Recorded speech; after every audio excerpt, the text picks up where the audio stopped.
এই সন্ত্রাসের godfather mastermind Tarek Rahman.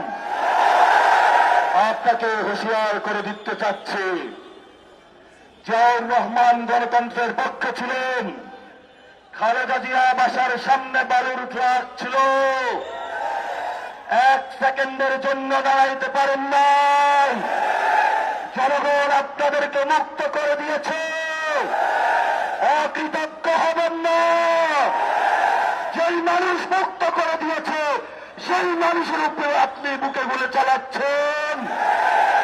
আমরা দেখে ছাড়বো আপনাদেরকে। সাহস থাকলে আসুন, ব্যালটের মাধ্যমে আমরা আপনাদেরকে কত পাঠা হয়েছে বুকে দেখে নিব। 12 তারিখ বাংলাদেশের জয় হবে।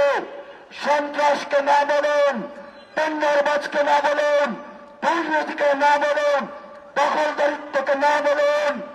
এই তারেক রহমান এবং তার পিছনে যে 300 গডফাদার আছে, যারা 300 আসনে রয়েছে, এদেরকে না বলুন। তবেই আমাদের বাংলাদেশ মুক্তি পাবে, তবেই আজাদির বাংলাদেশ। বাংলাদেশের লড়াই জারি রাখুন, ঐক্যবদ্ধ থাকুন, আজাদির মিছিল চালু করুন, পলাশির প্রান্তরে চলুন। আমরা চাই একটি নতুন বাংলাদেশ, যার মধ্য দিয়ে সবাই ঐক্যবদ্ধভাবে শহীদদের যে স্পিরিট রয়েছে সে অনুযায়ী আমরা বাংলাদেশকে গঠন করব। সেই প্রত্যাশা রেখে আমি আমার বক্তব্য শেষ করছি। আসসালামু আলাইকুম ওয়া রাহমাতুল্লাহি ওয়া বারাকাতুহু।